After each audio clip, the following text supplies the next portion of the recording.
श्री शिवलीला अमृत कथासार अध्याय 5. सत्यरथ राजाची कथा व प्रदोष व्रताचे महात्म्य. शिवाच्या नामाचा जप केला की अंतःकरणाची शुद्धी होते. त्यामुळे कोणत्याही प्रकारचे प्रायश्चित घ्यावे लागत नाही. जो शास्त्रशुद्ध पद्धतीने प्रदोष व्रत करतो त्याला आयुष्यात काही कमी पडत नाही. प्रदोष व्रतामुळे आरोग्य लाभते, आयुष्य वाढते, सुख संपत्तीची वृद्धी होते, उत्तम संततीची प्राप्ती होते, दिव्य ज्ञान प्राप्त होते. जो कोणी 12 वर्षे हे व्रत करेल त्याचे संपूर्ण जीवन बदलून जाईल. त्याच्या हृदयातील देवत्व पूर्णपणे प्रगट होईल. प्रदोष व्रताचे महत्त्व महर्षी व्यासांनी प्रतिपादन केले आहे. तरी त्यांच्यावर पूर्ण श्रद्धा ठेवून त्यांनी सांगितलेल्या मार्गाप्रमाणे आचरण करा. मनामध्ये कसल्याही प्रकारची शंका ठेवू नये. सत्याच्या मार्गावरून वाटचाल करताना आपणास अनेक चांगले दृष्टांत प्राप्त होतात.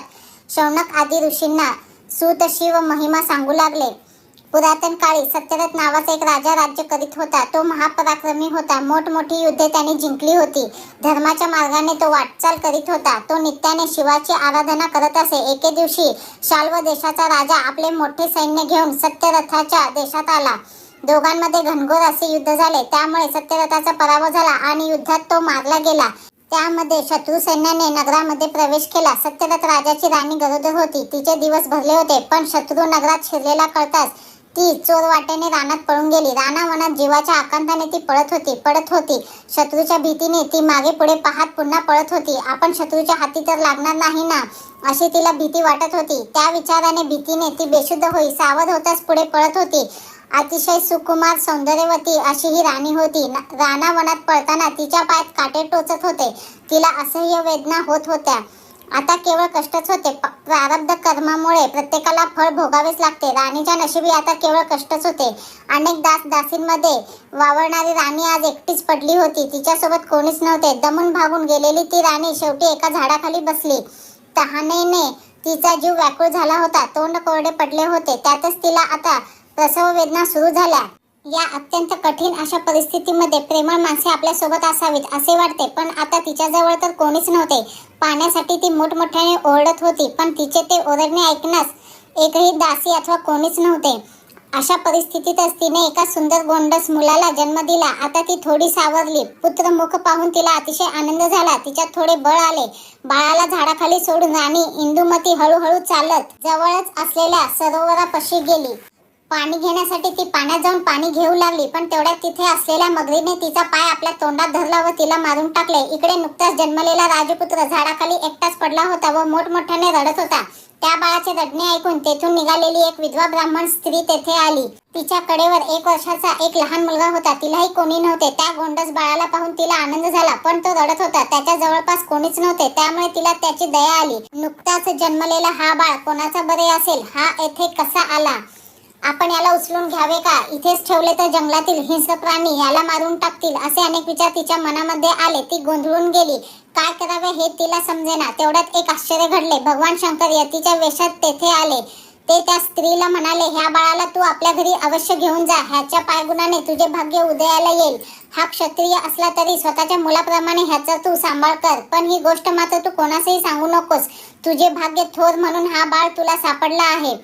त्याचे पालन अतिशय प्रेमाने कर. एवढे सांगून शंकर गुप्त झाले. त्या दोघांनाही तिने उचलून घेतले. आपल्या मुलाचे नाव शुचिव्रत तर राजपुत्राचे नाव धर्मगुप्त ठेवले. गावात भिक्षा मागून त्यांचा उदरनिर्वाह चालू होता. कोणी विचारलेच तर दोन्ही मुले माझीच आहेत असे ती सांगत असे. एकदा ती फिरत फिरत एकचक्र नावाच्या नगरात आली. तिथे एक सुंदर व मोठे शिवालय होते. तेथे अनेक ऋषी बसले होते. ते शिवाची आराधना करत होते. श्रेष्ठ अशा शांडिल्य ऋषींच्या मार्गदर्शनाखाली यज्ञ याग सुरू होता. आपल्या दोन्ही मुलांना घेऊन उमा त्या शिव मंदिरात आली आणि अतिशय श्रद्धेने ती पूजा पाहू लागली. शांडिल्य ऋषींचे लक्ष त्यांच्याकडे गेले.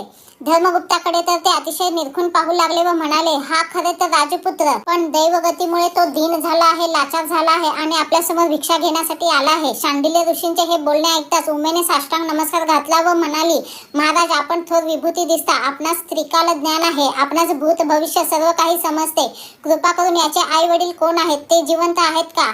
कोठे आहेत हे मला सांगावे. शांडिल्य ऋषींनी उमेला मोठ्या प्रेमाने उठवले व म्हणाले, सत्यरथ नावाचा राजा हे राजपुत्राचे वडील. राजा सत्यरथ अतिशय पराक्रमी होता व धार्मिकही होता. एकदा राजा सत्यरथ भगवान शंकराची पूजा करीत होता.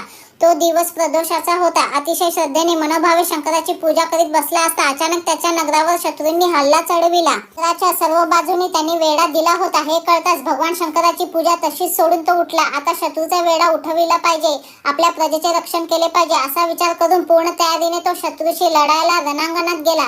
मोठ्या शौर्याने तो लढला व शत्रूंना ठार मारले.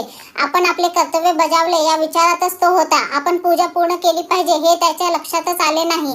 त्यामुळे पूजा पूर्ण न करताच त्याने भोजन केले. पूजा पूर्ण केली नाही त्यामुळे तो अल्पायुष्य होऊन मरण पावला. म्हणून कोणीही चालू असलेली भगवान शंकराची पूजा सोडू नये. त्याच्या आईने सुद्धा कपट करून आपल्या सवतीचा प्राण घेतला आणि तिला मारून टाकले. या राजपुत्र धर्मगुप्तानेही मागील जन्मी शंकराचे कोणतेही व्रत किंवा पूजा अर्चा केली नाही. म्हणूनच आता तो जन्मतःच पोरका झाला. प्रदोषाच्या वेळी मनापासून मोठ्या भक्तिभावाने भगवान शंकराची पूजा करावी. तसेच शंकराची पूजा अर्धवट सोडून कधी उठू नये. प्रदोष काळ हा मोठा भाग्यवान काळ असतो, कारण प्रदोष काळात भगवान शंकर पार्वती समोर स्वतः नृत्य करीत असतात. सरस्वती वीणा वाजवीत असते, पुरोहित बासरी वाजवतो, लक्ष्मी लयबद्ध ताल देते, तर भार्गवी सुरेल आलाप घेते. शिवाचा परममित्र यक्षपती हात जोडून समोर उभा असतो.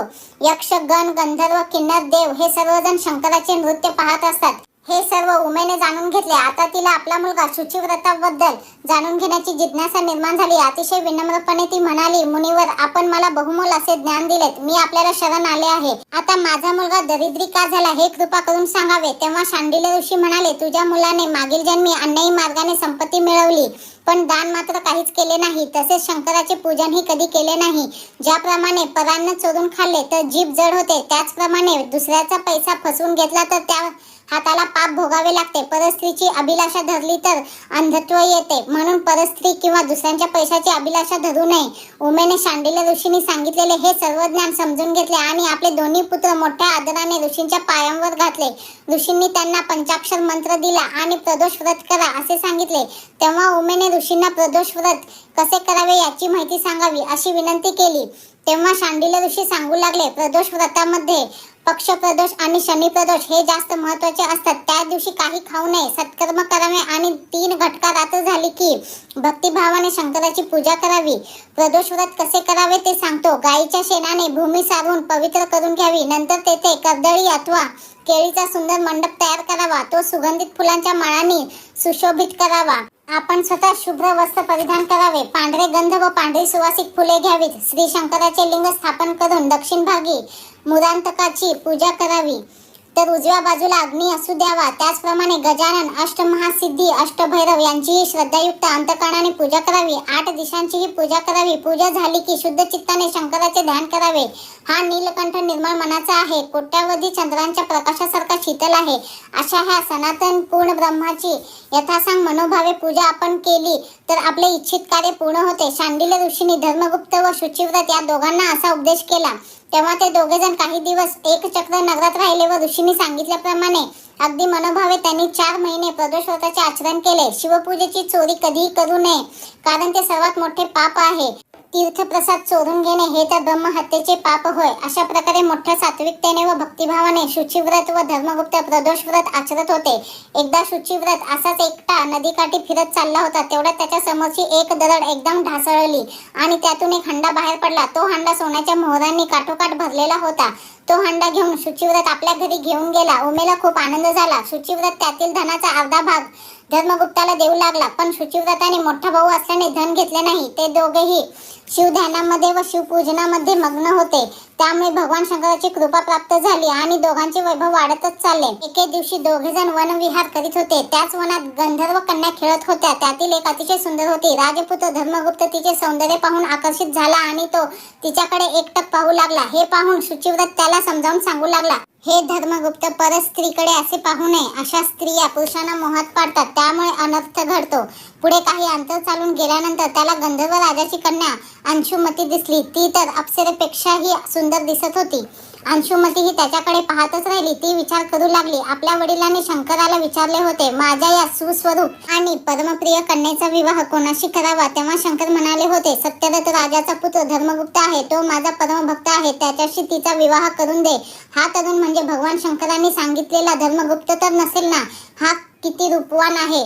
क्षीरसागरातून प्रत्यक्ष चंद्र जणू काही वर आला आहे असे वाटते. असा विचार करत करत ती त्यास पाहत होती आणि आपण त्याच्या प्रेमात कधी पडलो हे तिला कळलेच नाही. त्याच्याशी संवाद साधावा असे तिला वाटत होते, पण सख्या बरोबर होत्या तेव्हा तिने मोठ्या युक्तीने फुले आणण्यासाठी त्यांना पाठविले. अंशुमतीने अतिशय सावधपणे राजपुत्र धर्मगुप्ताला आपल्या जवळ बोलावून घेतले. त्याच्यासाठी पल्लवाचे मऊ मऊ आसन तयार केले. राजपुत्रालाही हेच हवे होते. तो मोठ्या आनंदाने आसनावर येऊन बसला. इतक्या जवळ असूनही अंशुमती त्याच्याकडे सरळ सरळ पाहू शकत नव्हती. तिच्या सुंदर चेहऱ्यावर लज्जेचा भाव पूर्णपणे दिसत होता. त्याच्याशी कसे बोलावे हे तिला समजत नव्हते. मग मात्र धीर करून ती म्हणाली, मी आपल्या प्रेमात कधी पडले हे मला समजलेच नाही. आपल्याशिवाय मी कोणाचा विचारच करू शकत नाही. प्रिया मला आपली म्हणा. आणि अंशुमतीने आपल्या गळ्यातील तेजस्वी मोतिकांची माळ हलकेच काढली आणि राजपुत्राच्या चरणांवर ठेवली. तेव्हा धर्मगुप्त म्हणाला, हे सौंदर्यवती, मला आई वडील नाहीत. शत्रूंनी माझ्या वडिलांना ठार केले व माझे राज्य घेतले आहे. मी गरीब आहे, त्यामुळे तुझ्या पित्याला मी पसंत पडेन असे वाटत नाही. तेव्हा मोठ्या नम्रतेने अंशुमती म्हणाली, आपण माझ्यावर पूर्ण विश्वास ठेवावा. मी माझ्या पित्याला सर्व व्यवस्थितपणे समजावून सांगते. आपण 3 दिवसांनी याच ठिकाणी आपल्या दोघांच्या विवाहासाठी यावे. मी माझ्या पित्याला घेऊन येईन. त्यांच्या संमतीनेच आपला विवाह होईल. असे बोलून ती तेथून हे सारे पित्याला कथन करण्यासाठी निघून गेली. धर्मगुप्तही आपल्या घरी आला. ही सर्व हकीकत त्याने आपल्या भावाला सांगितली. तेव्हा तो म्हणाला, आपणास हा शांडिल्य ऋषींचा कृपाप्रसाद लाभला आहे. गुरुचरणावर ज्याची श्रद्धा असते त्याला कधीच काहीही कमी पडत नाही. अगदी मृत्यूपासूनही गुरु आपल्या शिष्याचे रक्षण करतो. दोघा भावांनी ही हकीकत आपल्या आईलाही सांगितली. गंधर्व कन्या अंशुमतीने सांगितल्याप्रमाणे 3रे दिवशी दोघेही पुन्हा त्या वनात गेले. गंधर्व राजा सहपरिवार लग्नाच्या सर्व तयारीसह आधीच आलेला होता. आपला सर्व गुण संपन्न आणि सुलक्षणी जावई पाहून गंधर्व राजाला अतिशय आनंद झाला. पालखी पाठवून धर्मगुप्ताच्या आईला लगेचच बोलावून आणले आणि मोठ्या थाटामाटात वैभव संपन्न असा विवाह सोहळा साजरा केला. वस्त्रे दागिने मोठ्या सन्मानाने अर्पण केली. 1,00,000 रथ, हजारो हत्ती, सुंदर घोडे, दासदासी, सुवर्ण रत्नांचे भांडार व स्वर्गीय धनुष्यबाण त्याने धर्मगुप्ताला अर्पण केले. अनेक पराक्रमी सेनापती आणि चतुरंग सेनाही दिली.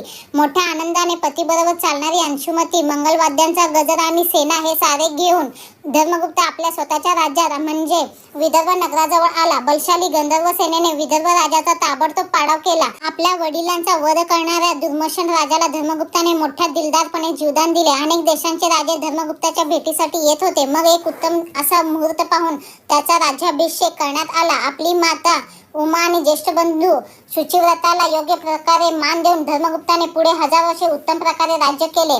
शांडिल्य ऋषींबद्दल धर्मगुप्ताच्या मनात मोठा आदरभाव होता. त्याने शांडिल्य ऋषींना मोठ्या सन्मानाने आपल्या नगरीत बोलावून घेतले आणि गुरुदक्षिणा म्हणून 100 पद्ममोहरा यांच्या चरणावर अर्पण केला. त्याचप्रमाणे मौल्यवान रत्ने, अलंकार, वस्त्रेही अर्पण केली. त्याची शिवभक्ती अखंड सुरू होतीच. त्यामुळे दुःख, संघर्ष, संकटे, रोग, वैधव्य, मरण वगैरे त्याच्या राज्यातून नाहीसे झाले. प्रजा राजाचे सदैव गुणगान करीत असे, तर ब्राह्मणांचे उत्तमोत्तम आशीर्वाद लाभत होते. राज्यात सर्वत्र आनंदी आनंद होता. अंशुमती ही सुखी समाधानी होती. अशा प्रकारे 1000 वर्षे धर्मगुप्ताने राज्य केले व त्यानंतर आपला मुलगा सूरज ह्याला राज्याभिषेक केला व त्यास राज्य दिले. आपण मात्र मनोभावे शंकराची प्रार्थना करू लागला. भगवान शंकरांनी प्रसन्न होऊन धर्मगुप्तासाठी एक दिव्य विमान पाठविले. धर्मगुप्त राजाला आता दिव्य देह प्राप्त झाला. आई, भाऊ आणि पत्नी अंशुमतीसह राजा कैलासाला गेला. तेथे शिवाचे दर्शन घेतले. सर्वांनी लोटांगण घातले. तेव्हा आपल्या प्रिय भक्ता शंकराने उचलून आपल्या हृदयाशी घेतले आणि त्याची अनन्य अशी भक्ती पाहून त्याला स्वतःजवळच अक्षय पद दिले. असे हे धर्मगुप्ताचे आख्यान जे नियमितपणे वाचतात किंवा श्रवण करतात त्यांचे सर्व संकट प्रसंगी स्वतः भगवान शंकर मागे पुढे उभे राहून त्यांचा सांभाळ करतात. ते पापमुक्त होतात. त्यांना विजयश्री नेहमीच हार घालते. वैभव प्राप्त होते. प्रदोष व्रत करणाऱ्यांना मृत्यूचे भय वाटत नाही. ज्यांच्या घरात शिवलीला अमृत हा ग्रंथ असतो त्यांचे भगवान शंकर पाठीराखे असतात. शेवटी त्यांना शिवचरणाजवळ जागा मिळते. खरोखर हा ग्रंथ अलौकिक आहे. हा एक प्रकारचा विशाल असा आम्रवृक्ष आहे. जसा आंब्यामध्ये मधुर रस भरलेला असतो त्याप्रमाणे या काव्यामध्ये भक्तिप्रेमाचा मधुर रस भरलेला असतो. परंतु ज्यांची शिवाच्या चरणावरती निष्ठा नसते, दृढ श्रद्धा नसते त्यांना या काव्यातील आशयाचा आनंद घेता येणार नाही. परमार्थाच्या प्राप्तीसाठी अंतःकरणाची शुद्धता आणि परमश्रद्धा हे 2 गुण महत्त्वाचे आहेत. याच्या आधारेच कितीतरी स्त्री पुरुषांनी आपले जीवन आनंददायी बनवले. त्याचप्रमाणे आपणही एकाग्रतेने परमश्रद्धेने या ग्रंथाचे वाचन करून त्याप्रमाणे शिवाची आराधना करावी. त्यामुळे आपली संकटे तर टळून जातीलच आणि त्याचबरोबर शिवचरणाशी एकरूपता साधता येईल. अध्याय 5 समाप्त.